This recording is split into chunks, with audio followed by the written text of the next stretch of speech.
Hello students, welcome to SSC expert. मैं आपके SSC expert के इस डिजिटल प्लेटफॉर्म पर आप सभी का स्वागत करती हूं। जैसा कि आप सब जानते हैं कि हमने बायो की क्लासेस जो है अपनी यूट्यूब सीरीज के अंदर सबसे पहले स्टार्ट की है और बायो की एक क्लास हम लोग ऑलरेडी ले चुके हैं, जिस क्लास के अंदर हमने सेल यानी कोशिका के बारे में पढ़ा था। आज का जो हमारा सेशन है वो भी किस पर रहने वाला है, बायो के ही एक टॉपिक पर रहने वाला है, जीवों में विविधता या जो डाइवर्सिटी पाई जाती है जीवों के अंदर, उसके बारे में आज हम बात करेंगे। आज के सेशन में हमने इस टॉपिक से वो क्वेश्चंस लिए हैं जो आपके एग्जाम के अंदर बहुत बार रिपीट हुए हैं या आपके एग्जाम के अंदर आगे आने के चांसेस हैं। तो अच्छे से आपको इस पूरी क्लास को देखना है और एक एक टॉपिक को बहुत अच्छे से आपको समझना है। जीवों में विविधता जो है, यहाँ से आपके एग्जाम में भरपूर क्वेश्चंस आपको देखने को मिलते हैं। चाहे आप एसएससी के किसी भी एग्जाम की बात कर लें, किसी भी एग्जाम के अंदर यहाँ से क्वेश्चंस आपको देखने को मिलेंगे। तो अच्छे से इस टॉपिक को पढ़ना है और कोशिश करना है कि पूरे टॉपिक को एक ही क्लास में आप लोग कवर कर पाएं। इसी के साथ ही हम अपना आज का सेशन जो है वो स्टार्ट करते हैं। क्लास हम शुरू करें उससे पहले मैं आपको बता दूं, जैसा मैंने अपने लास्ट सेशन में भी आपको बताया था कि कोई भी बच्चा अगर एसएससी की तैयारी करना चाहता है एक बेहतर प्लेटफॉर्म से और साथ ही साथ बेस्ट फैकल्टीज़ के साथ में, एक्सपीरियंस्ड फैकल्टीज़ के साथ में, तो एसएससी एक्सपर्ट ने आपका ये काम बिल्कुल आसान बना दिया है। एसएससी एक्सपर्ट ने अपनी ऐप लॉन्च की है जिस पर आपको ऑनलाइन बैचेस जो हैं एसएससी फाउंडेशन के लिए रिकॉर्डेड बैचेस जो रहने वाले हैं वो बहुत ही कम प्राइस यानी कि 1999 के अंदर मिलने वाला है। कोई भी बच्चा अगर इस बैच को ज्वाइन करना चाहता है तो वो आपकी स्क्रीन पे जो नंबर शो हो रहे हैं उन नंबर पर कॉल करके इस बैच के बारे में फर्दर इन्फॉर्मेशन जो है वो ले सकता है। और इस बैच को लेना बहुत ही ईजी है। आपको प्ले स्टोर पर जाना है, प्ले स्टोर पर आपको टीम एक्सपर्ट नाम से हमारी ऐप मिलेगी। उस ऐप को आपको क्या करना है, डाउनलोड करना है, लॉगिन करना है और बस एक कॉल करना है। यानी हम आपसे सिर्फ एक कॉल दूर हैं। आप इस नंबर पर कॉल करेंगे, आपको बैच से रिलेटेड सारी इन्फॉर्मेशन भी मिल जाएगी और जो भी बच्चा बैच परचेज करना चाह रहा है वो बैच भी इजीली परचेज कर सकता है। यानी अब की बार एसएससी पार किसके साथ, टीम एक्सपर्ट या एसएससी एक्सपर्ट के साथ। चलिए आज का हमारा जो पहला क्वेश्चन है उस पर बात करते हैं। आज का हमारा पहला क्वेश्चन है, थ्रियोफ्रेस्टस को किसका पिता कहा जाता है? Theophrastus is called the father of, options are रसायन विज्ञान या केमिस्ट्री, ऑप्शन बी है वनस्पति विज्ञान या बॉटनी, ऑप्शन सी है फिजिक्स या भौतिक विज्ञान और ऑप्शन डी है जूलॉजी। थ्रियोफ्रेस्टस जो है उसे किसका पिता कहा जाता है ये आपको बताया जाना है। तो बहुत आराम से आपको इस क्वेश्चन को सुनना है। अगर हम थ्रियोफ्रेस्टस की बात करते हैं तो थ्रियोफ्रेस्टस को फादर ऑफ बॉटनी कहा जाता है। यानी किसका फादर कहा जाएगा? वनस्पति विज्ञान या बॉटनी का।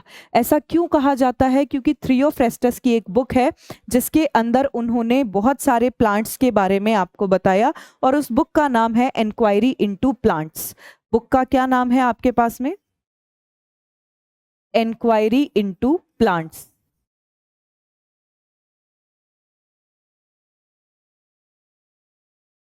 जो कि आपको पौधों में विविधता के बारे में बताता है, प्लांट्स में विविधता के बारे में बताता है। इसीलिए आपने क्या कहा कि थ्रियोफ्रेस्टस को कंसिडर किया जाएगा फादर ऑफ बॉटनी। यानी बॉटनी या वनस्पति विज्ञान का पिता किसको कहा जाएगा? थ्रियोफ्रेस्टस को कहा जाएगा। क्यों कहा जाएगा? क्योंकि इनकी एक बुक है इंक्वायरी इनटू प्लांट्स जिसके अंदर ये किसके बारे में बात करते हैं? प्लांट्स के बारे में बात करते हैं। हम अपने बाकी के ऑप्शंस की भी बात कर लेते हैं कि बाकी के ऑप्शंस में किसको जो है इस क्रेडिट को दिया जाता है। सबसे पहले हम बात करते हैं फिजिक्स की। सबसे पहले हम बात करेंगे किसकी? फिजिक्स की। ये फादर ऑफ फिजिक्स किसको कहा जाएगा? तो फिजिक्स के अंदर या भौतिक विज्ञान के अंदर ये क्रेडिट जो है 3 साइंटिस्ट को दिया जाता है। किसी एक साइंटिस्ट के पास नहीं है, 3 साइंटिस्ट के पास ये क्रेडिट दिया जाता है। और वो 3 साइंटिस्ट कौन कौन से हैं ये मैं आपको बता देती हूँ। वो 3 साइंटिस्ट हैं आपके पास में, सबसे पहले हैं गैलीलियो। सबसे पहले साइंटिस्ट है आपके पास में गैलीलियो।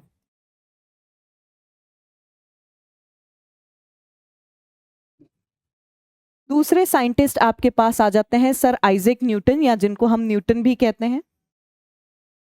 और तीसरे साइंटिस्ट हैं आपके आइंस्टाइन। तो फिजिक्स के फादर की अगर बात की जाए तो किसी एक साइंटिस्ट का हम नाम नहीं लेंगे, इन तीन साइंटिस्ट को हम ध्यान रखेंगे, गैलीलियो, न्यूटन और आइंस्टाइन। इन तीनों ने फिजिक्स के तीन अलग अलग पार्ट्स जो है उन पर काम किया। कैसे? सबसे पहले अगर हम बात करें गैलीलियो, तो इन्होंने आपको मॉडर्न फिजिक्स के बारे में समझाया,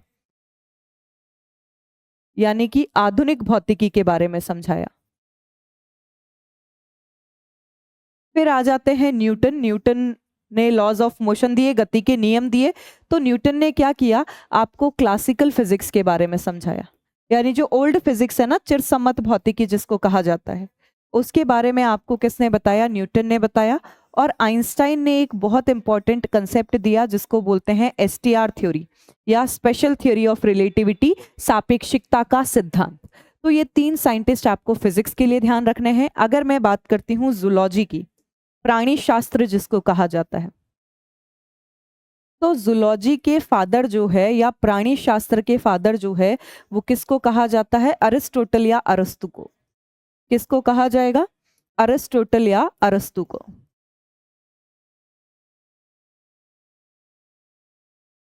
आप अरस्तु को फादर ऑफ जूलॉजी भी बोल सकते हो, साथ ही साथ आप इनको फादर ऑफ बायो भी बोल सकते हो, यानी होल बायो, पूरी बायो का फादर भी आप इनको बोल सकते हो। इनको आप फादर ऑफ बायो या जीव विज्ञान का पिता भी कह सकते हो और साथ साथ प्राणी शास्त्र का पिता भी आप इनको कह सकते हो। फिर हमारे पास आ जाती है केमिस्ट्री। अगर मैं केमिस्ट्री की बात करूं, रसायन शास्त्र की बात करूं, तो इसके फादर के लिए भी आपको ये ध्यान रखना है कि दो साइंटिस्ट को क्रेडिट दिया जाता है। दो आपके पास ऐसे साइंटिस्ट हैं जिनको क्रेडिट दिया जाएगा, किसका? फादर ऑफ केमिस्ट्री का। और उन साइंटिस्ट ने दो अलग अलग रीजन पर काम किया। सबसे पहले आ जाते हैं एंटोनी लेवोजियर,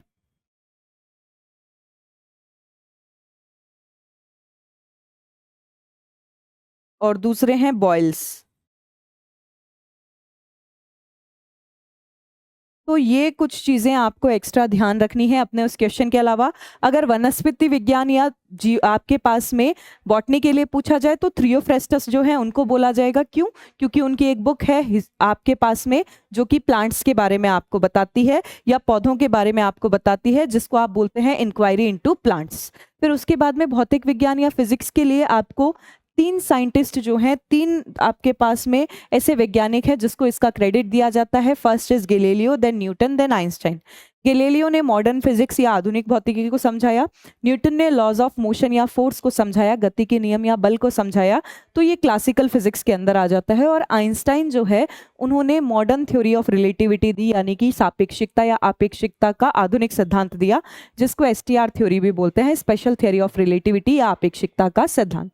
फिर जूलॉजी का फादर किसको कहा जाता है? तो अरिस्टोटल या अरस्तु को कहा जाता है। इनको होल बायो यानी कि पूरी की पूरी बायो का भी क्या कहा जाता है? फादर कहा जाता है।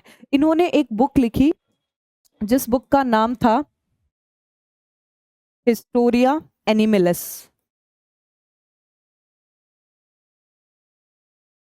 इस बुक के अंदर इन्होंने कम से कम 500 से ज्यादा जो स्पीशीज हैं उनके बारे में बताया। तो आपको ये भी ध्यान रखना है कि अरिस्टोटल की एक बुक है जिसका नाम है हिस्टोरिया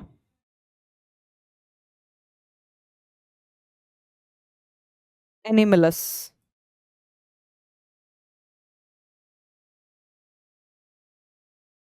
ये सारी इंफॉर्मेशन आपको इस क्वेश्चन के अंदर आनी चाहिए, तब जाके आपका एक क्वेश्चन जो इसके अलावा आ सकता है वो कंप्लीट होता है। बाकी इस क्वेश्चन का आंसर आपके पास क्या आ जाएगा?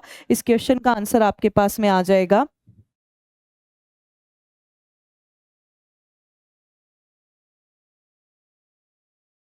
वनस्पति विज्ञान या बॉटनी, और इनकी बुक जो है उसका नाम आ जाएगा इंक्वायरी इनटू प्लांट्स।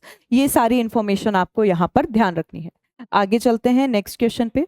आपका नेक्स्ट क्वेश्चन है, निम्नलिखित में से किसे आधुनिक वनस्पति विज्ञान का जनक माना जाता है? Who is considered as the father of modern botany among the following. Options are Gregor John Mendel, option B is Louis Pasteur, option C है कार्ल लिनियस, और ऑप्शन डी है एडवर्ड जेनर। आपको ये बताना है कि मॉडर्न बॉटनी जो है उसका फादर किसे कहा जाता है? बॉटनी का थ्रियोफ्रेस्टस को कहा आपने, और अगर मॉडर्न बॉटनी आ जाए आपके पास, आधुनिक क्या आ जाए, बॉटनी आ जाए या वनस्पति विज्ञान आ जाए, तो आपको क्या ध्यान रखना है? इसका फादर कहा जाता है कार्ल लिनियस को। किसको कहा जाता है? कार्ल लिनियस को। बाकी के साइंटिस्ट की अगर हम बात करते हैं तो वो कब या किसको डेवलपमेंट में काम आएंगे बायो के अंदर, उनका क्या हम लोग बोल सकते हैं योगदान है, इसके बारे में बात करते हैं। सबसे पहले हम मेंडल के बारे में बात करते हैं। सबसे पहले हम बात करेंगे मेंडल के बारे में। अगर मैं मेंडल के बारे में बात करती हूं तो आप सबको पता है कि इनको फादर ऑफ जेनेटिक्स कहा जाता है, इनको आनुवांशिकता का जनक कहा जाता है।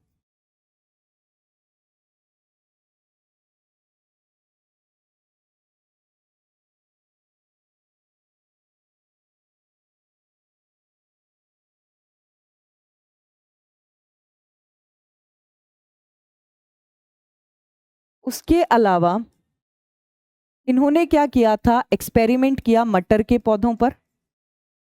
तो आपसे मटर के पौधों का नेमिंग पूछ ली जाती है तो आप क्या ध्यान रखेंगे? मटर को बोला जाता है पाइसम सटाइवम।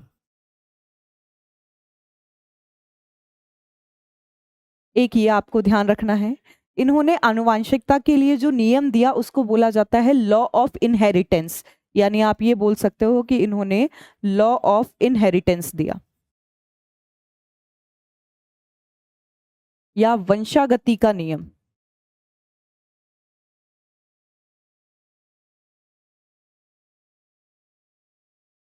तो ये चीजें तो आपको मेंडल के बारे में ध्यान रखनी है कि मेंडल को फादर ऑफ जेनेटिक्स कहा जाता है, यानी कि आनुवांशिकता का जनक कहा जाता है। इन्होंने मटर के पौधों पर अपने एक्सपेरिमेंट्स किए थे और आनुवांशिकता के बारे में पता किया कि कैसे पेरेंट्स से उनके चाइल्ड जो होते हैं, माता पिता से उनके बच्चों में आपके जेनेटिक्स जो है कैसे काम करता है या कैसे जो है प्रॉपर्टीज ट्रांसफर होती है। वो मटर के पौधों का आपसे आपसे नाम पूछ लिया जाएगा तो पाइसम सटाइवम, और इन्होंने वंशागति का नियम दिया या लॉ ऑफ इनहेरिटेंस दिया। आपके दूसरे साइंटिस्ट थे लुईस पाश्चर। दूसरे साइंटिस्ट थे आपके पास में लुईस पाश्चर। तो अगर हम बात करें कि लुईस पाश्चर जो हैं उनका क्या योगदान है एंटायर बायो के अंदर, यानी पूरी बायो के अंदर लुईस पाश्चर जो है उनका क्या योगदान माना जाएगा? तो बहुत सिंपल सी एक चीज आपको ध्यान रखनी है कि अगर मैं लुईस पाश्चर की बात करती हूँ तो लुईस पाश्चर क्या करेंगे? लुईस पाश्चर आपको बताते हैं किसके बारे में? लुईस पाश्चर आपको बताते हैं माइक्रोबायोलॉजी के बारे में, यानी कि सूक्ष्म जीव विज्ञान के बारे में। तो इनको फादर ऑफ माइक्रोबायोलॉजी कहा जाता है।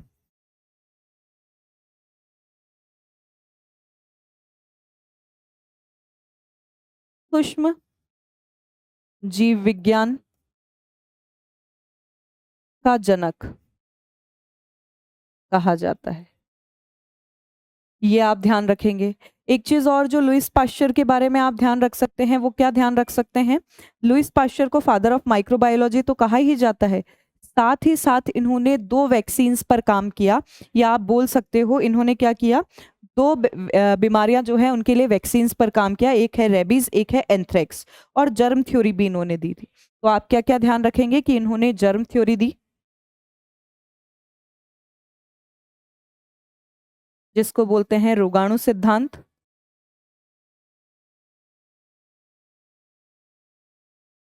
साथ ही साथ इन्होंने वैक्सीनेशन पर काम किया, वैक्सीन बनाने पर काम किया, जिसमें से एक तो है रेबीज, रेबीज के लिए वैक्सीन बनाई, और एक एंथ्रेक्स के लिए बनाई।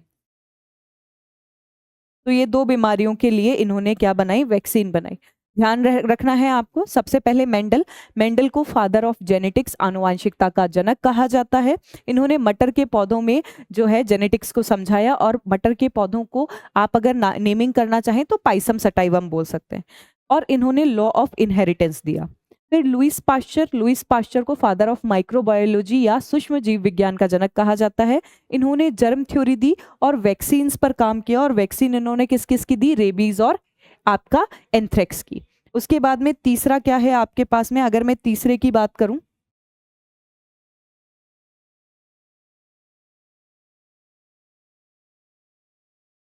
तो तीसरा आपके पास में साइंटिस्ट था एडवर्ड जेनर। तीसरा साइंटिस्ट हमारे पास था एडवर्ड जेनर। एडवर्ड जेनर जो है इनको बोला जाता है फादर ऑफ इम्यूनोलॉजी। इन्हें क्या बोला जाता है? Father of immunology.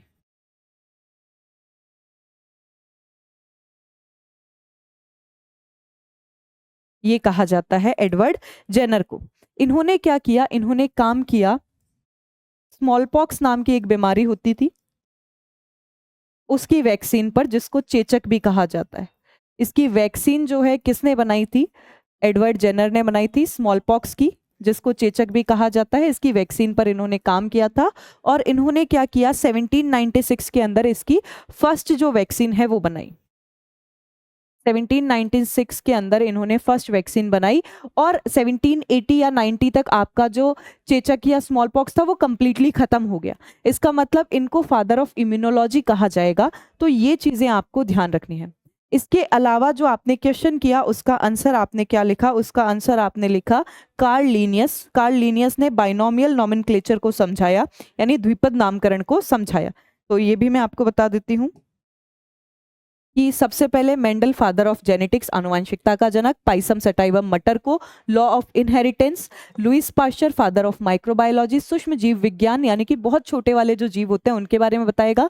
Germ theory सबसे पहले इन्होंने दी, रोगाणु सिद्धांत, और वैक्सीन्स पर काम किया, 2 वैक्सीन्स, रेबीज और एंथ्रेक्स।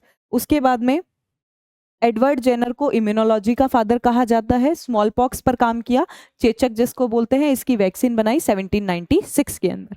और जो आपने इस क्वेश्चन का आंसर किया यानी कि option number C, Carl Linnaeus. Carl Linnaeus ने क्या किया? जो आपके मॉडर्न नेमिंग जो कंसेप्ट है उसको समझाया, यानी आधुनिक नामकरण सिद्धांत दिया, जिसका नाम था बाइनोमियल नोमेनक्लेचर। बाइनोमियल नोमेनक्लेचर, जिसको हिंदी में बोला जाता है द्विपद नामकरण। यानी द्विपद नामकरण का सिद्धांत किसने दिया था? द्विपद नामकरण का सिद्धांत दिया था कार्ल लीनियस ने। बाइनोमियल नोमेनक्लेचर का कंसेप्ट किसने दिया? कार्ल लीनियस ने दिया। आगे चलते हैं। नेक्स्ट क्वेश्चन है, मानव ज्ञान की प्रकृति, उत्पत्ति और सीमाओं के दार्शनिक अध्ययन को क्या कहा जाता है? The philosophical study of the nature, origin and limits of human knowledge is called. Option first is epistemology यानी कि ज्ञान मीमांसा, ऑप्शन बी इज एथिक्स या नैतिकता, ऑप्शन सी एस्थेटिक्स या एस्थेटोलॉजी, और ऑप्शन डी है एंटोलॉजी या ऑन्टोलॉजी। आपको ये बताना है कि मानव ज्ञान जो है उसकी प्रकृति, उत्पत्ति और सीमाओं के बारे में अगर आप दार्शनिक अध्ययन कर रहे हो, अगर आप फिलोसॉफिकल स्टडी कर रहे हो, तो आप उसको क्या बोलोगे? 4 ऑप्शंस आपके सामने हैं, आपको बताना होता है कि आप इसको क्या बोलते हैं। देखिए, अगर मैं मानव ज्ञान यानी ह्यूमन नॉलेज के बारे में बात करती हूं, तो ह्यूमन नॉलेज जो है हिंदी वाले बच्चों के लिए तो इजी है, नाम से ही पता चल रहा है ज्ञान की बात हो रही है, तो ज्ञान मीमांसा या फिर एपिस्टोमोलॉजी जो है वो कहा जाएगा। ठीक है, ये आपको ध्यान रखना है। फिर एथिक्स के अंदर आपको राइट और रॉन्ग के बारे में पता चलता है, सही या गलत के बारे में पता चलता है। नैतिकता आपको क्या बताती है कि मानव व्यवहार के अंदर कौन सी चीज सही है और कौन सी चीज गलत है। यानी अगर आपको कोई काम दिया जाए और आपको पता है कि ये काम सही है या गलत है, तो वो किसके अंदर आ जाएगा? एथिक्स के अंदर या नैतिकता के अंदर। अगर मैं बात करूं एस्थेटिक्स या एस्थेटोलॉजी, तो एस्थेटोलॉजी या एस्थेटिक्स जो होती है, इसको हिंदी में सौंदर्य शास्त्र भी कहा जाता है। सौंदर्य शास्त्र का मतलब क्या हो गया? सौंदर्य का मतलब ब्यूटी से रिलेटेड, यानी जो चीज सुंदरता या कला या की आर्ट से रिलेटेड होती है। तो एस्थेटिक्स आपका रिलेटेड होता है या तो ब्यूटी से, या फिर आर्ट से, या तो सुंदरता से, या फिर ये जुड़ा हुआ होता है किससे? कला से। फिर आ जाती है एंटोलॉजी, ऑन्टोलॉजी भी जिसको बोलते हैं। एंटोलॉजी या ऑन्टोलॉजी जो है वो एग्जिस्टेंस से रिलेटेड होती है, यानी आपके अस्तित्व के बारे में बताती है कि ये चीज अस्तित्व में है भी या नहीं है। तो इसका मतलब ये किससे रिलेटेड हो जाएगा? एग्जिस्टेंस या अस्तित्व से। बाकी इस क्वेश्चन का आंसर आपके पास क्या आ जाएगा? इस क्वेश्चन का आंसर आ जाएगा ज्ञान मीमांसा या एपिस्टोमोलॉजी। क्या ध्यान रखेंगे? मानव ज्ञान की प्रकृति, उत्पत्ति और सीमाओं का दार्शनिक अध्ययन करना है आपको, फिलोसॉफिकल स्टडी करनी है ह्यूमन नॉलेज की, तो एपिस्टेमोलॉजी। हिंदी वाले बच्चों को इंग्लिश में भी ये नाम याद रखना है, क्योंकि कई बार सिर्फ इंग्लिश वाला नाम दे दिया जाता है, ठीक है। फिर नैतिकता या एथिक्स के अंदर आपको ये पता चलता है कि मानव व्यवहार के अंदर कौन सी चीज सही है और कौन सी चीज गलत है। फिर हम बात करते हैं किसकी, सुंदरता से रिलेटेड। आपको पता है ब्यूटी जो है डायरेक्टली और इनडायरेक्टली आर्ट का फॉर्म होती है, कला का एक रूप होती है। तो सुंदरता और कला के बारे में बात की जाए तो एस्थेटोलॉजी, सौंदर्य शास्त्र, या फिर आप इसको एस्थेटिक्स भी बोलते हो। और ऑन्टोलॉजी जो होती है वो आपको एग्जिस्टेंस या अस्तित्व के बारे में बताती है। तो ये आपको ध्यान रखना है। आगे चलते हैं नेक्स्ट क्वेश्चन पे। नेक्स्ट क्वेश्चन है, निम्नलिखित में से कौन सा मानव, पर्यावरण और अन्य जीवों के साथ उनके संबंधों का अध्ययन है? Which of the following is the study of human environment and other living beings and their relationships? Options are microbiology, कोटि विज्ञान, तीसरा है आपका एथोलॉजी, और लास्ट है पक्षी विज्ञान।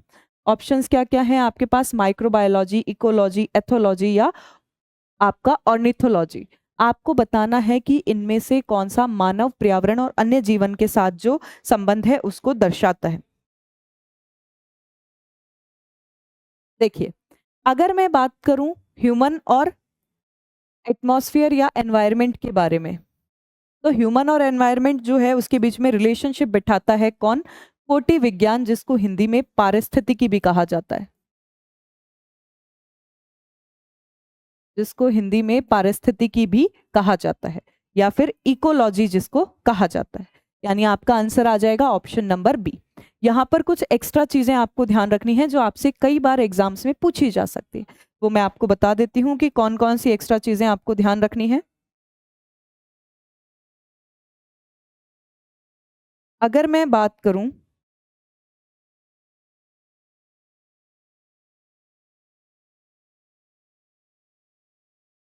कि कौन कौन सी चीजें आपको यहाँ ध्यान रखनी है,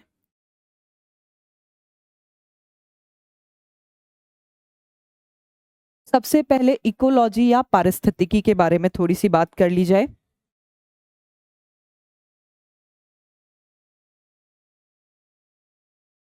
पारिस्थितिकी, कोटि विज्ञान भी इसको कहा जाता है। अगर मैं बात करूं इकोलॉजी, तो ये मानव और पर्यावरण संबंध के बारे में बताती है। सबसे पहले तो किसके बारे में बताएगी? मानव पर्यावरण संबंध,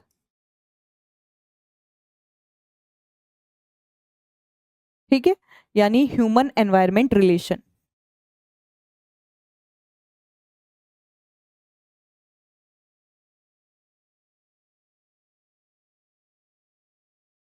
इसके अलावा आपको क्या ध्यान रखना है? फादर ऑफ इकोलॉजी यानी कि पारिस्थितिकी का जनक किसको कहा जाता है? फादर या जनक कहा जाता है अलेक्जेंडर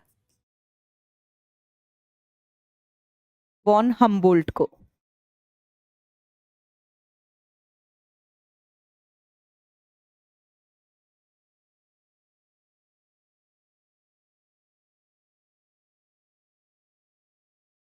उसके अलावा फिर अगर आप आगे देखें कि मॉडर्न इकोलॉजी जो है उसका फादर किसको कहा जाता है? आधुनिक पारिस्थितिकी का जनक किसको कहा जाता है?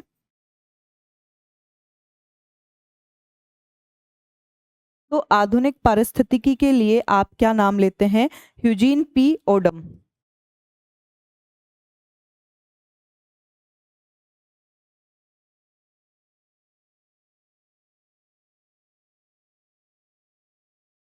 अगर मैं इंडिया में बोलूं कि इकोलॉजी जो है, पारिस्थितिकी जो है, उसका उसको समझाने का क्रेडिट किसको दिया जाए, तो इंडिया के अंदर, भारत के अंदर इसका क्रेडिट दिया जाता है प्रोफेसर रामदेव मिश्रा को।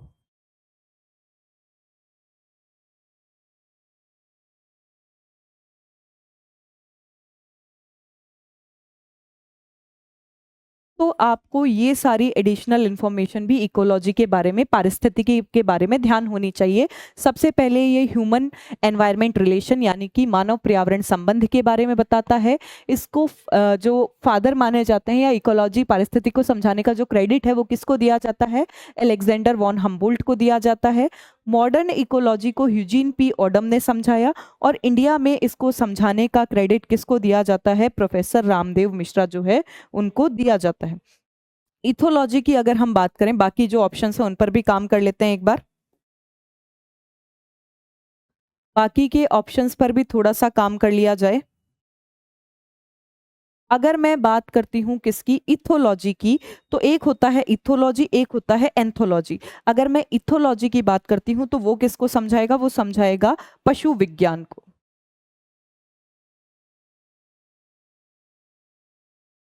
पशु विज्ञान को। एक एंथोलॉजी होता है जो आपको पुष्प विज्ञान को समझाता है, यानी कि फ्लावर्स के बारे में बताता है। माइक्रोबायोलॉजी सूक्ष्म जीवों के बारे में बताता है। इसका श्रेय किसको दिया जाता है? अभी अभी हमने पढ़ा, लुईस पाश्चर को दिया जाता है। फिर अगर हम बात करें एंथोलॉजी जो है, जिसको पशु विज्ञान भी बोला जाता है, तो कॉनरेड लॉरेंज। एंथोलॉजी जो है इसका श्रेय दिया जाता है कॉनरेड लॉरेंज को। ये आपको ध्यान रखना है। पक्षी विज्ञान या ऑर्निथोलॉजी जो है इसका श्रेय दिया जाता है फ्रांसिस विलुप्दी को।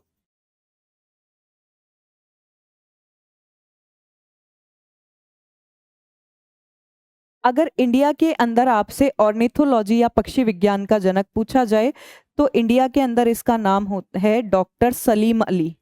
आपके बहुत सारे एग्जाम्स में पूछा भी जाता है डॉक्टर सलीम अली के बारे में। क्यों पूछा जाता है? क्योंकि इनको कहा जाता है बर्ड मैन ऑफ इंडिया।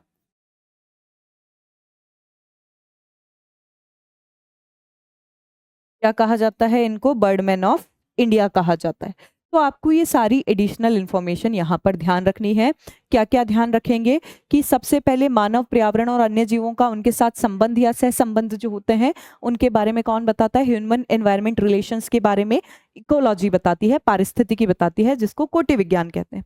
पारिस्थितिकी का जनक किसको कहा जाता है? पारिस्थितिकी का जनक कहा जाता है या फादर ऑफ इकोलॉजी कहा जाता है अलेक्जेंडर वॉन हम्बोल्ट को। और अगर मॉडर्न इकोलॉजी पूछा जाए तो आपको मॉडर्न इकोलॉजी के लिए क्या ध्यान रखना है? कि मॉडर्न इकोलॉजी का क्रेडिट जाता है यूजीन पी ओडम को।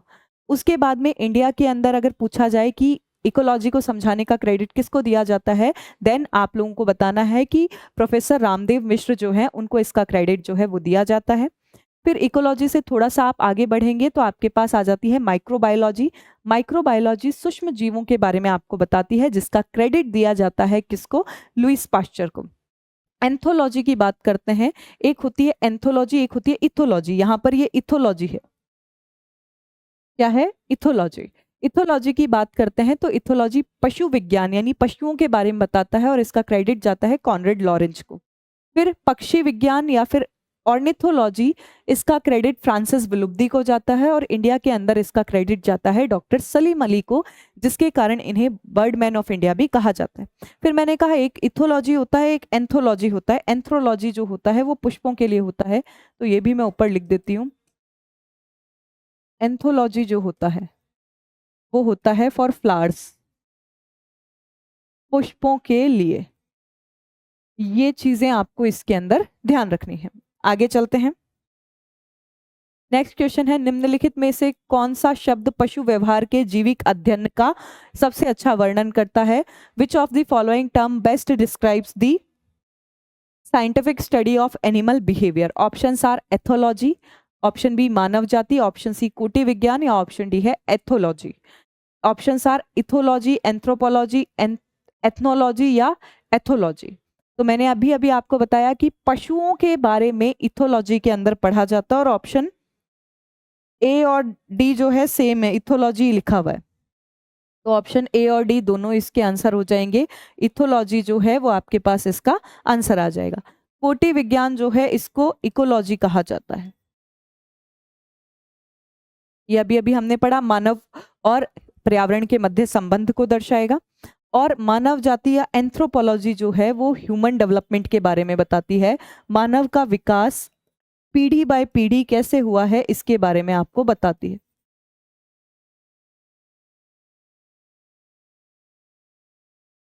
इसके बारे में आपको कौन बताता है? एंथ्रोपोलॉजी या मानव जाति। बाकी इस क्वेश्चन का आंसर एथोलॉजी आएगा। पशु व्यवहार के बारे में एथोलॉजी आपको ज्यादा अच्छे से जो है बता सकता है। नेक्स्ट क्वेश्चन है मैच दी कॉलम्स। दो कॉलम आपको दिए गए हैं, उनको मैच करना है। सबसे पहला ऑप्शन है क्लोरोफाइसी, ऑप्शन बी है फियोफाइसी, ऑप्शन सी रोडोफाइसी और ऑप्शन डी है आपके पास साइनोफाइसी।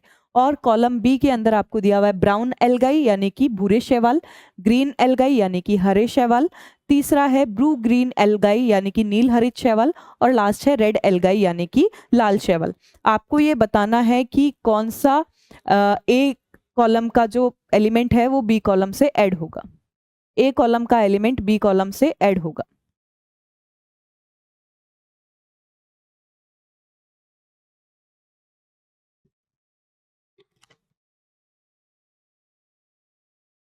सिंपल क्वेश्चन है, आपको ये बताना है कि कौन सा फर्स्ट जो कॉलम है उसका एलिमेंट सेकंड से ऐड होगा।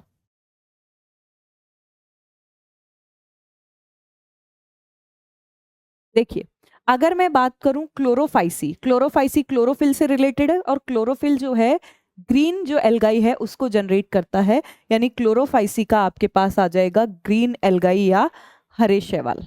यानी ए के अंदर आपके पास आ गया 2, यानी 2 ऑप्शन डिलीट हो गए। आगे काम करते हैं। दूसरा है फियोफाइसी। फियोफाइसी जो होता है वो ब्राउन एल्गाइज के अंदर पाया जाता है, यानी ब्राउन कौन सा है आपके पास में, ऑप्शन नंबर ए। तो बी के अंदर आपके पास आ जाएगा फर्स्ट। फिर है रोडोफाइसी। रोडोफाइसी पाया जाता है रेड एल्गाई के अंदर और रेड एल्गाई कौन सा ऑप्शन है आपके पास में, ऑप्शन नंबर 4। और फिर लास्ट में आपके पास आ जाता है कौन सा, लास्ट में आपके पास में आ जाता है डी यानी कि साइनोफाइसी। साइनोफाइसी पाया जाता है ब्लू ग्रीन एल्गाई यानी कि ऑप्शन नंबर 3 जो है वो, तो ऑप्शन आ जाएगा ऑप्शन बी इस क्वेश्चन का करेक्ट आंसर। क्या ध्यान रखेंगे, क्लोरोफाइसी क्लोरोफिल से रिलेटेड होता है और क्लोरोफिल जो है ग्रीन एल्गाइज के अंदर पाया जाता है, हरे शैवाल जो है उनके अंदर पाया जाता है। तो क्लोरोफाइसी का तो आंसर क्या आ जाएगा आपके पास में, क्लोरोफाइसी का आंसर आ जाएगा हरे शैवाल। फिर उसके बाद में फियोफाइसी की बात करें तो ये ब्राउन एल्गाइज भूरे शैवाल जो है उनके अंदर पाया जाएगा, यानी फियोफाइसी हो गया भूरे शैवाल के अंदर। तीसरा है रोडोफाइसी, ये रेड एल्गाई यानी कि लाल शैवाल के अंदर पाया जाएगा। और साइनोफाइसी ब्लू ग्रीन एल्गाई यानी कि नीले हरे शैवाल जो है उनके अंदर पाया जाता है। ये साइनो बैक्टीरिया जनरेट करता है, जो नील हरित शैवाल है ब्लू ग्रीन एल्गाई, ये साइनो बैक्टीरिया भी जनरेट करता है।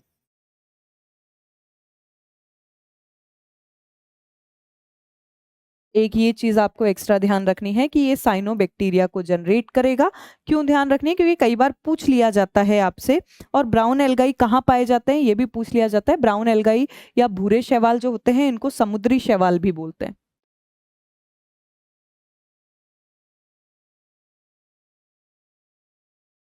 समुद्री शैवाल भी आपको इनको बोल सकते हैं, यानी ओशियन के अंदर जो एल्गाई होती है वो भी आप इसको बोल सकते हैं।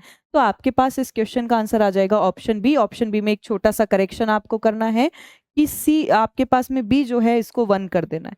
तो ऑप्शन बी आपके पास इस क्वेश्चन का करेक्ट आंसर जो है वो रहेगा। आगे चलते हैं। नेक्स्ट क्वेश्चन है which plant body is not differentiable. किस पौधे का शरीर विभेदित नहीं किया जा सकता है। ऑप्शंस आर जिम्नोस्पर्म, ब्रायोफाइटा, उसके बाद थैलोफाइटा और टेरिडोफाइटा। आपको ये बताना है कि किस पौधे के शरीर को आप डिफरेंशिएट नहीं कर सकते हो, विभेदित नहीं कर सकते हो, ये आपको इस क्वेश्चन के अंदर बताना है। विभेदित नहीं कर पाने का मतलब है कि जिसके अंदर आप नहीं बता सकते हो कि ये पेड़ का तना है या फिर ये इसकी जड़ है या फिर ये इसकी पत्तियां हैं, आप ऐसा नहीं बता सकते हो। भाई शरीर को विभेदित नहीं कर पा रहे हो, इसका मतलब क्या हो गया, शरीर को विभेदित नहीं कर पाने का मतलब है कि आप उस वहां पर नहीं बता पा रहे हैं कि प्लांट का कौन सा पार्ट कहाँ पर है। तो ऐसे प्लांट्स को कहा जाता है थैलोफाइटा। क्या कहा जाता है, थैलोफाइटा, जिसमें अंगों को अलग अलग नहीं बताया जा सकता, अंग विभेदित नहीं किए जा सकते।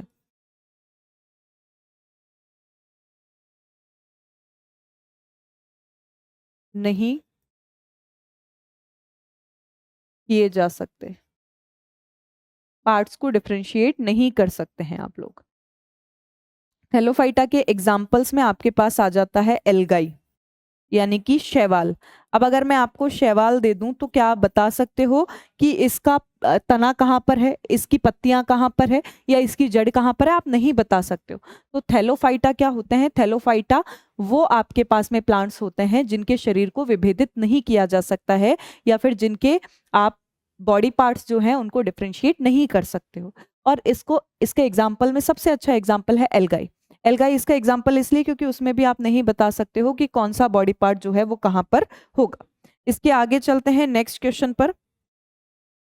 नेक्स्ट क्वेश्चन है, निम्नलिखित में से किसे जिम्नोस्पर्म के अंतर्गत वर्गीकृत किया गया है? Which of the following is classified under gymnosperm? Options are Pinus, Funaria, Chara और उल्वा।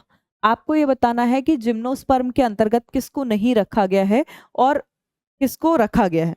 जिम्नोस्पर्म जो है उसको हिंदी में बता देती हूँ, अनावृत बीजी कहते हैं। अनावृत बीजी इनको कहा जाता है।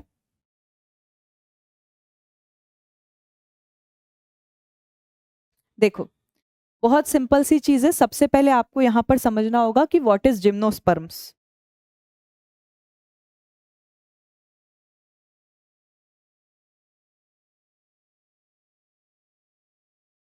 जिम्नोस्पर्म क्या है?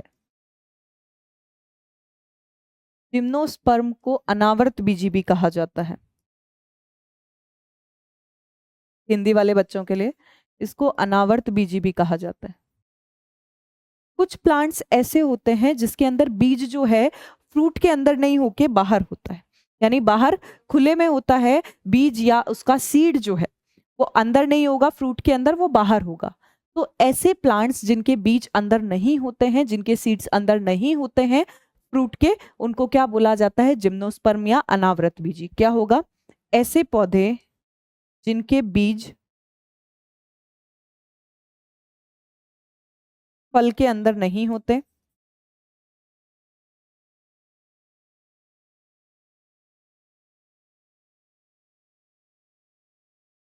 अथवा बाहर होते हैं, यानी इनके ऊपर कोई भी क्या नहीं होती, लेयर नहीं होती, प्रोटेक्शन नहीं होता है। सीड्स आर नॉट इनसाइड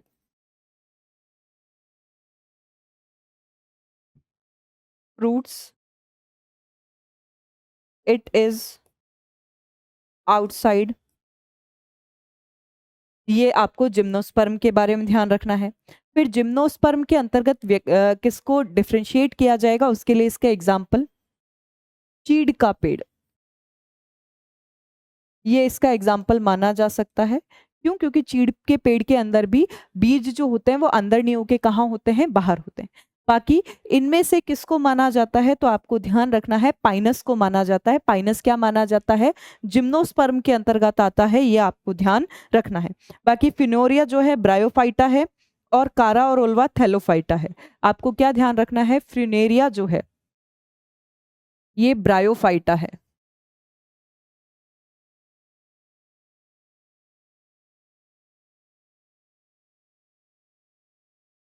जिसका एग्जाम्पल हो जाता है आपके पास में मॉस।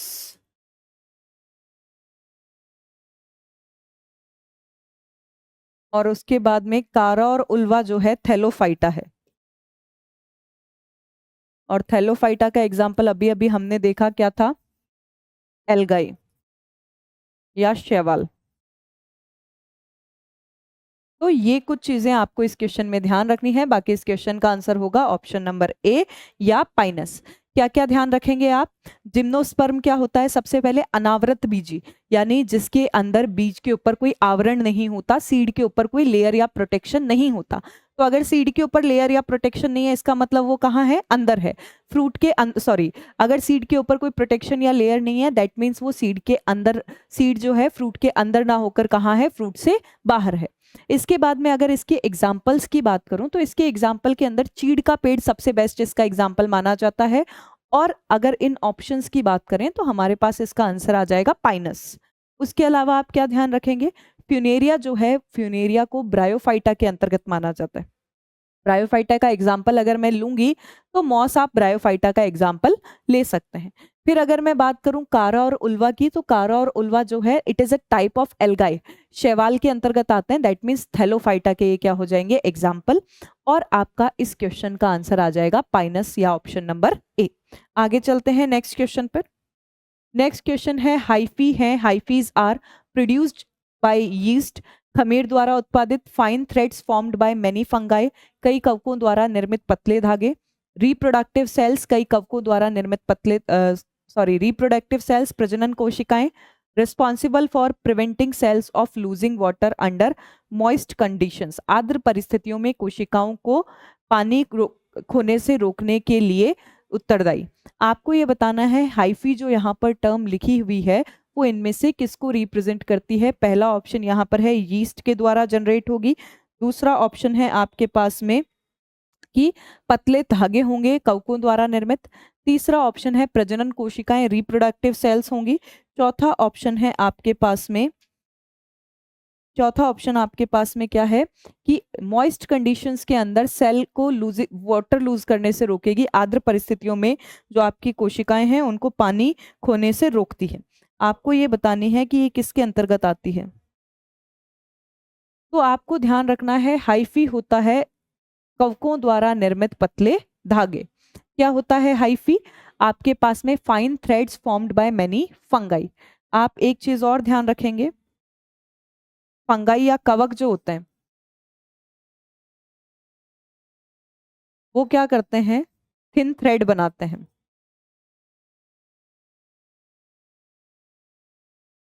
पतले धागे बनाते हैं जो कि एक जाल की तरह होंगे, एक ट्रैप की तरह होंगे। इस जाल या ट्रैप का नाम आपसे पूछ लिया जाता है, इस जाल या ट्रैप का नाम आपसे पूछा जाए तो इस जाल को या ट्रैप को कहते हैं माइसीलियम।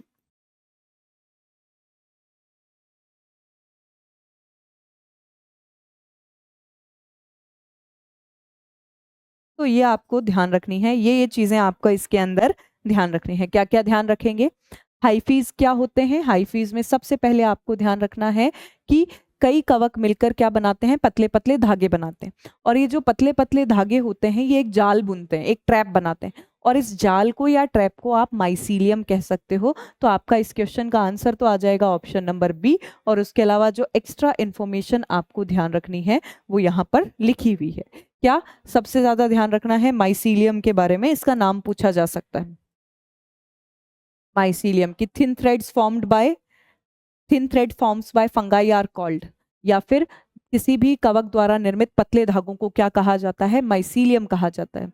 और ये क्या बनाते हैं, ये हाइफी बनाते हैं, ये भी आपको इसके अंदर ध्यान रखना है। आगे चलते हैं। नेक्स्ट है what is the common name of coelenterata, it has a body like a soft tube and they live together in large groups. मिंडेना किस सिलेंट्रेट्रा का सामान्य नाम है जिसके शरीर में मुलायम ट्यूब के आकार का शरीर होता है तथा बड़े समूहों के साथ रहते हैं। ऑप्शन आर मस्तिष्क मूंगा या brain coral, option B sea fan या समुद्री पंखा, ऑप्शन सी एनिमोन यानी कि समुद्री एनिमोन, और लास्ट है मेड्यूसा। आपको ये बताना है कि कॉमन नेम है किसका, सिलेंट्रेट्रा का, ये आपको बताना है। और मिंडेना जो है किस सिलेंट्रेट्रा का नाम है ये आपको बताना है। ये क्वेश्चन भी बहुत बार आपके एग्जाम्स में पूछा गया है, 2023 के पेपर में ही आपसे पूछा गया है। इसका आंसर आपके पास आएगा ब्रेन कोरल या मस्तिष्क मूंगा, जो एक स्फेरिकल स्ट्रक्चर होती है, गोलाकार संरचना होती है।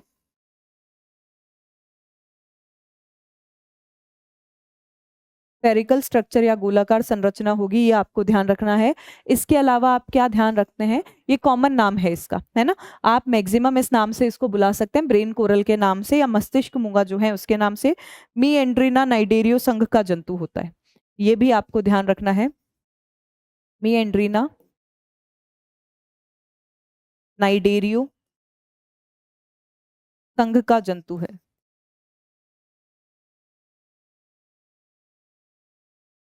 तो ये एक चीज आपको ध्यान रखनी है। बाकी ये क्वेश्चन आपसे पूछा गया है तो ब्रेन कोरल इसका आंसर हो जाएगा, यानी कि ऑप्शन नंबर ए इस क्वेश्चन का करेक्ट आंसर जो है वो आपके पास रहने वाला है। नेक्स्ट क्वेश्चन है identify the animal in which bilateral symmetry is absent. उस जंतु की पहचान कीजिए जिसमें द्विपार्श्व सममिति नहीं है। ऑप्शन है आपके पास एनेलिडा, ऑर्थोपोडा, मोलास्का और लास्ट है निडेरियम। आपको ये बताना है कि किसमें द्विपार्श्व सममिति या बाइलेटरल सिमेट्री जो है वो एब्सेंट है। बाइलेटरल सिमेट्री जो है वो एब्सेंट है।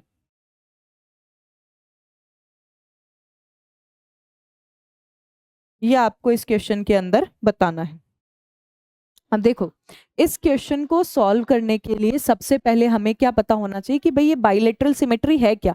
अगर हमें बाइलेटरल सिमेट्री क्या है वही नहीं पता तो आप कैसे इसको क्या करेंगे, आप कैसे इसको क्लासिफाई करेंगे। तो सबसे पहले हम बाइलेटरल सिमेट्री के बारे में बात करते हैं।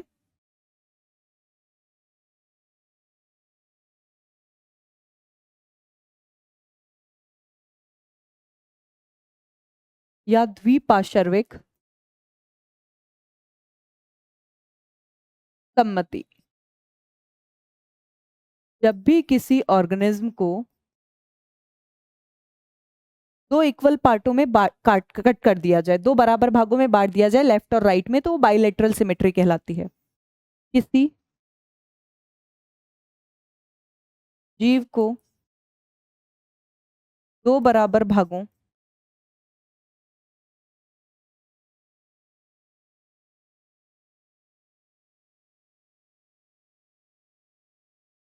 राइट लेफ्ट में काटना। अगर आप क्या करते हो, बाइलेटरल सिमेट्री बना रहे हो, द्विपार्श्विक क्या बना रहे हो, सममिति बना रहे हो, तो आपको उसके लिए जरूरी है कि आपके पास में कोई भी पार्ट अगर आपको दिया जाए, कोई भी ऑर्गेनिज्म अगर आपको दी जाए, जीव अगर आपको दिया जाए, तो आप उसको इस तरीके से कट करो कि वो दो इक्वल पार्ट लेफ्ट और राइट में क्या हो जाए, कट हो जाए। दो बराबर भागों दाएं और बाएं भाग में क्या हो जाए, कट हो जाए। इसको बोला जाता है बाइलेटरल सिमेट्री। इसके एग्जाम्पल्स में आपके पास आ जाता है, इसका एग्जाम्पल अगर पूछा जाए तो जेलीफिश।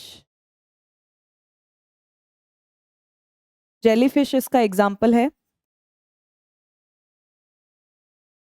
जेलीफिश को जब आप कट करते हो तो वो क्या होगी, राइट और लेफ्ट साइड जो है उसका इक्वल पार्ट्स के अंदर कट होगा, उसका दायां और बायां भाग जो है समान भागों के अंदर क्या हो जाएगा, कट हो जाएगा। तो जेलीफिश इसका एग्जाम्पल हो सकती है। बाकी द्विपार्श्विक सममिति किसमें नहीं है इनमें से, तो निडेरियन में नहीं होती है, ये आपको ध्यान रखना है। बाकी के तीनों के अंदर बाइलेटरल सिमेट्री पाई जाती है। बाकी के तीनों के अंदर आपकी बाइलेटरल सिमेट्री द्विपार्श्विक विकृति पाई जाती है। ये आपको ध्यान रखना है। और किसमें नहीं पाई जाती है, तो निडेरियन के अंदर नहीं पाई जाती। अब ये क्वेश्चन दोनों तरीके से आपसे पूछा जा सकता है। आपसे पूछा जा सकता है व्हाट इज बाइलेटरल सिमेट्री, द्विपार्श्विक सममिति क्या है, तो किसी जीव को दो बराबर भागों में लेफ्ट और राइट में काटना। एग्जाम्पल ऑफ बाइलेटरल सिमेट्री, तो जेलीफिश। किसमें पाई जाती है, तो एनेलिडा, ऑर्थोपोडा और मलस्का में पाई जाती है। किसमें नहीं पाई जाती है, तो निडेरियन के अंदर नहीं पाई जाती। तो ये चार क्वेश्चंस आपके यहाँ से बनते हैं और ये चारों क्वेश्चंस आपको आने चाहिए। आगे चलते हैं। नेक्स्ट क्वेश्चन है निम्नलिखित में से कौन सा बढ़ती जटिलता में सही क्रम है। Which of the following shows the correct order of increasing complexity. Options are protein, living organism, tissue, organ. Protein, जीव, उत्तक और अंग। प्रोटीन, ऑर्गन, टिश्यू और लिविंग ऑर्गेनिज्म। प्रोटीन, अंग, उत्तक और जीव। प्रोटीन, लिविंग ऑर्गेनिज्म, ऑर्गन और टिश्यू। प्रोटीन, जीव, अंग और उत्तक। फिर है प्रोटीन, टिश्यू, ऑर्गन और लिविंग ऑर्गेनिज्म। प्रोटीन, उत्तक, अंग और जीव। आपको कॉम्प्लेक्सिटी या फिर जटिलता के रूप में आपको इसको बढ़ाते हुए बताना है कि कौन सा जटिल होगा, कौन सा कम जटिल होगा, ये आपको बताना है। अब देखो, इस क्वेश्चन का आंसर तो मैं आपको बता देती हूँ। इस क्वेश्चन का आंसर है ऑप्शन नंबर डी, प्रोटीन, उत्तक, अंग और जीव। प्रोटीन, टिश्यू, ऑर्गन और लिविंग ऑर्गेनिज्म। अब इसके आगे की बात करते हैं।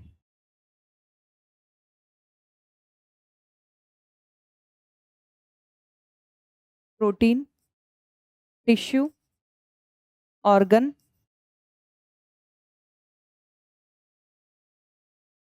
और लिविंग ऑर्गेनिज्म।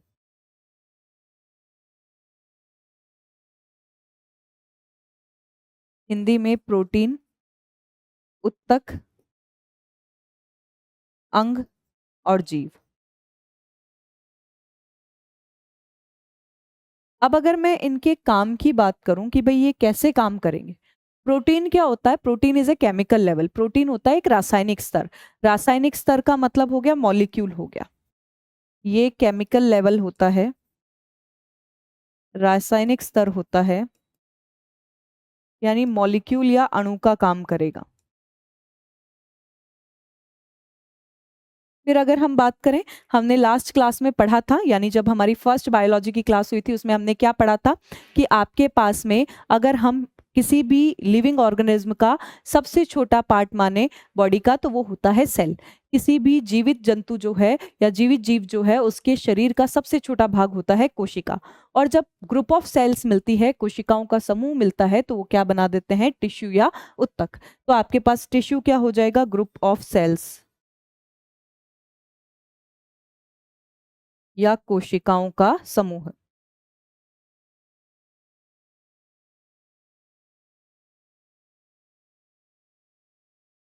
फिर उसके बाद में ऑर्गन्स क्या होते हैं? बहुत सारे टिश्यूज जब मिलते हैं और बहुत सारे उत्तक जब मिलते हैं तो वो एक ऑर्गन बनाते हैं, यानी एक अंग का निर्माण करते हैं। तो ये हो जाएगा ग्रुप ऑफ टिश्यूज या उत्तकों का समूह। और बहुत सारे ऑर्गन्स जब मिलते हैं, अगर हम ह्यूमन बॉडी की, नॉर्मल ह्यूमन बॉडी की भी बात करें, बहुत सारे ऑर्गन्स हैं हमारे पास। तो बहुत सारे ऑर्गन्स जब मिलते हैं तो वो ऑर्गन्स मिलके क्या बनाते हैं? Living organism. तो लिविंग ऑर्गन्स जब मिलते हैं, ग्रुप ऑफ लिविंग ऑर्गन्स, यानी कि जीवित अंगों का समूह, ये मिलकर क्या बना देते हैं? ह्यूमन बॉडी या फिर कोई भी बॉडी जो है लिविंग ऑर्गेनिज्म, उसको बना देते हैं। तो आपके पास आंसर आ जाएगा इसका ऑप्शन नंबर डी। क्या ध्यान रखेंगे? सबसे पहले प्रोटीन, प्रोटीन एक मॉलिक्यूलर लेवल पर काम करता है, केमिकल लेवल पर काम करता है। प्रोटीन जो है एक अणु होता है जो कि रासायनिक स्तर पर काम करता है। उसके बाद में आपके पास सेकंड नंबर पर आ जाता है टिश्यू या उत्तक। टिश्यू या उत्तक का काम क्या होता है? जब आपकी बॉडी का सबसे छोटा पार्ट अगर आप देखेंगे तो वो सेल है। जब बहुत सारी सेल्स मिलेंगी तो वो सेल मिलकर टिश्यू का निर्माण करती है, उत्तक का निर्माण करती है, यानी कोशिकाओं का समूह। उसके बाद जब बहुत सारे टिश्यूज मिलते हैं तो वो टिश्यूज मिलके ऑर्गन डेवलप करते हैं, यानी कि अंगों का निर्माण करते हैं। और ये जो ऑर्गन्स हैं, अगर लिविंग ऑर्गन्स हैं और इनका ग्रुप आप बना दो, अगर जीवित अंग है और इनका ग्रुप आप बना दो, तो इसको क्या बोल दिया जाता है? लिविंग ऑर्गेनिज्म या जीव बोल दिया जाता है। तो ये सीक्वेंस आपको ध्यान रखनी बहुत जरूरी है। आपके पास ये क्वेश्चन जो है बहुत बार आपसे पूछा भी जाता है। बाकी इस क्वेश्चन का आंसर ऑप्शन नंबर डी जो है वो करेक्ट रहने वाला है। आगे चलते हैं। नेक्स्ट है identify the endoparasite found in animals. जंतुओं में पाए जाने वाले अंतः परजीवी की पहचान कीजिए। ऑप्शंस आर प्लूरोब्रांकिया, टिनोप्लाना, टपेटोग्नाथ और एडम्सिया। आपको ये बताना है कि अंतः परजीवी कौन सा है इनके अंदर से। अंतः परजीवी जो है वो कौन सा है इनके अंदर?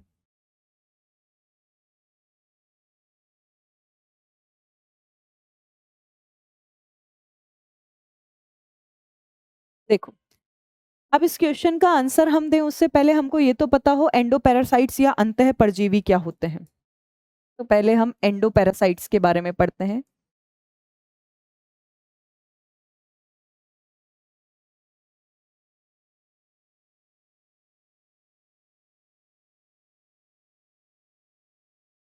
एंडोपैरासाइट्स या जो अंतः परजीवी होते हैं, ये वो स्पीशीज हैं जो कि किसी दूसरे की बॉडी के अंदर रह के अपने लिए क्या करती है? न्यूट्रिशन डेवलप करती है, यानी किसी दूसरे के शरीर में अपने लिए क्या करती है? पोषण उत्पन्न करती है। तो आपको क्या ध्यान रखना है? ये क्या होते हैं? दूसरे जीवों में रहकर पोषण प्राप्त करते हैं।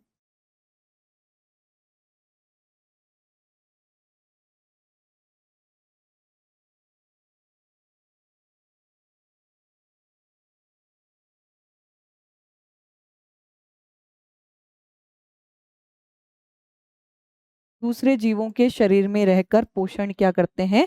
प्राप्त करते हैं। ऑप्टेन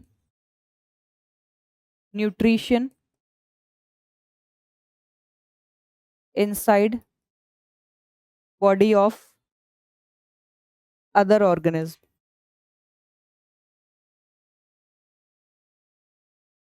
अब इनमें से परजीवी कौन, अंतः परजीवी कौन सा होगा? तो मैं आपको बता दूं, टिनोप्लाना जो है वो अंतः परजीवी पाया जाता है, यानी ऑप्शन नंबर बी इस क्वेश्चन का आपके पास में करेक्ट आंसर रहने वाला है। उसके अलावा आपके पास जो ऑप्शन नंबर ए है, प्लूरोब्रांकिया और चपेटोग्नाथ, ये दोनों जो है ये समुद्री, और आपके पास जो लास्ट ऑप्शन है एडम्सिया, ये एडम्सिया होता है आपके पास में समुद्री एनीमोन। तो ये चीजें आपको इस क्वेश्चन के अंदर एक्स्ट्रा जो है वो ध्यान रखनी है। एक्स्ट्रा जो है वो ध्यान रखनी है, क्या क्या ध्यान रखोगे? अंतः परजीवी का मतलब है दूसरे के शरीर में रह के अपने लिए पोषण प्राप्त करना, दूसरी बॉडी के अंदर रह के अपने लिए क्या प्राप्त करना? अपने लिए न्यूट्रिशन डेवलप करवाना। उसके बाद प्लूरोब्रांकिया और चपेटोग्नाथ जो है ये क्या होगा? ये आपके पास समुद्री जीव होते हैं जो स्वतंत्रता पूर्वक तैरते हैं, स्वतंत्र तैरते हैं, इंडिपेंडेंटली क्या करते हैं? स्विम करते हैं। और एडम्सिया जो है समुद्री एनिमोन होता है, ये भी आपको ध्यान रखना है। बाकी इस क्वेश्चन का आंसर आपके पास क्या रहने वाला है? ऑप्शन नंबर बी, टिनोप्लाना जो है वो आपके पास इस क्वेश्चन का करेक्ट आंसर रहने वाला है। नेक्स्ट क्वेश्चन है, in which group of kingdom animalia are unsegment bilaterally symmetrically soft bodied animals found having a trioblastic organization, 3 germ layers are lacking a body cavity, skeleton and anus। जगत animalia के किस समूह में अखंडित द्विपार्श्व सममित मुलायम शरीर वाले जीव पाए जाते हैं जिनमें ट्रिप्लोब्लास्टिक संरचना, कोशिकाओं की 3 परतें और एक देह गुना कंकाल और गुदा का अभाव होता है? Options are cnidarian, option B है आपके पास प्लीटोहेल्मिन्थिस, ऑप्शन सी है टिनोफेरा और ऑप्शन डी है आपके पास में पेरिफेरा। तो आपको ये बताना है कि इस क्वेश्चन का आंसर क्या होगा। 3 आपको पार्ट दिए हुए हैं, वो नहीं पाए जाएंगे। तो इस क्वेश्चन का आंसर आपके पास में रहेगा प्लेटीहेल्मिन्थीस, ऑप्शन नंबर बी, यानी कि जो आपके फ्लैट वॉर्म्स होते हैं वो इसका एग्जाम्पल होते हैं। चपटे वर्मी जो होते हैं वो इसका क्या हो जाएंगे? एग्जाम्पल हो जाएंगे। प्लेटीहेल्मिन्थीस जो होती हैं वो ऐसे ग्रुप किंगडम एनिमिलिया के अंदर आते हैं जो कि अखंडित होते हैं, यानी इनको आप अखंडित नहीं कर सकते हो, इनको आप ब्रेक नहीं कर सकते हो, सॉफ्ट होते हैं, आप सबको पता है, ठीक है। उसके अलावा इनके अंदर ट्रिपल लेयर पाई जाती है, कोशिकाओं की 3 परतें पाई जाती है। उसके अलावा इनके अंदर क्या नहीं होता है? इनके अंदर एनस नहीं होता, यानी देह गुहा नहीं होता है, कंकाल स्केलेटन नहीं होता, बॉडी कैविटी यानी देह गुहा या फिर एनस या फिर गुदा भी नहीं होता। तो आपके पास इस क्वेश्चन का आंसर आ जाएगा चपटे वर्मी या फ्लैट वॉर्म्स, जो कि प्लेटीहेल्मिन्थीस के अंदर आते हैं, यानी ऑप्शन नंबर बी इस क्वेश्चन का करेक्ट आंसर आपके पास में रहने वाला है। इसमें एक चीज जो आपको जरूर ध्यान रखनी है, द्विपार्श्व सममित अखंडित, यानी कि अनसेगमेंटेड बाइलेटरली सिमेट्रिकल। अखंडित द्विपार्श्व सममित यानी जिसको तोड़ नहीं सकते हो लेकिन फिर भी बाइलेट्रिकली क्या है? सिमेट्रिक है। तो ये एक चीज आपको जरूर ध्यान रखनी है, क्योंकि कई बार पूछ लिया जाता है कि कौन इसका एग्जाम्पल होगा। आपको दे दिया जाए कि which among the following is an example of unsegmented bilaterally symmetrical organism, तो आप क्या बोलेंगे? निम्न में से कौन सा अखंडित द्विपार्श्व सममिति का उदाहरण है? तो फ्लैट वॉर्म्स, चपटे वर्मी। उसके अलावा प्लेटोहेल्मिन्थीस जो है वो भी इसके क्या हो जाते हैं? एग्जाम्पल्स हो जाते हैं। तो ये छोटी छोटी चीजें आपको यहाँ पर ध्यान रखनी है। आज की हमारी जो क्लास है उसके क्वेश्चंस तो यहीं पर खत्म होते हैं। मैं आपको एक इन्फॉर्मेशन ऑलरेडी दे चुकी हूँ, एक बार दोबारा मैं आपको बता देती हूँ कि जितने भी बच्चे एसएससी के किसी भी एग्जाम की तैयारी कर रहे हो, चाहे वो आपका 12th लेवल का एग्जाम हो सीएचएसएल या फिर आपका ग्रेजुएशन लेवल का एग्जाम हो सीजीएल, तो उन सबको एक प्रॉपर गाइडेंस की बहुत ज़्यादा ज़रूरत होती है। और प्रॉपर गाइडेंस के अंदर आपको मिलना चाहिए बेहतरीन फैकल्टी की टीम, साथ में बेस्ट कंटेंट, और आपको टीचर्स के, हम लोग बोल सकते हैं मार्गदर्शन के अंदर बेस्ट क्वेश्चंस भी प्रैक्टिस के लिए मिलने चाहिए। और अगर ये सभी चीज़ें हमें किसी एक ही प्लेटफॉर्म पर मिले तो हमें बिल्कुल भी देर इनको ग्रैब करने में नहीं करनी चाहिए। जी हाँ, आप सब जानते हैं कि एसएससी एक्सपर्ट की पूरी टीम जो है आपको आपके एग्जाम को क्रैक करवाने के अंदर जितनी भी मेहनत हो सकती है हमारी तरफ से उससे ज़्यादा मेहनत कर रही है। और कई बच्चे ऐसे हैं जिनको ये है कि हम YouTube के अलावा आपकी क्लासेस कहाँ से देखें, तो यूट्यूब के अलावा आपको एक बहुत सिंपल सा काम करना है, और वो काम क्या है, आपको प्ले स्टोर पर जाना है और प्ले स्टोर पर आपको हमारी जो ऐप है वो डाउनलोड करनी है, that is team expert. Team expert के नाम से आपको आपकी ऐप जो है वो मिल जाएगी। उसमें आपको ऑनलाइन बैचेस में अपने आप को एनरोल करना है और बहुत ही मिनिमम सी फीस में आपको ये बैच मिल जाएगा। एसएससी फाउंडेशन रिकॉर्डेड बैच रहने वाला है, जिसकी प्राइस आपके पास रहने वाली है 1999।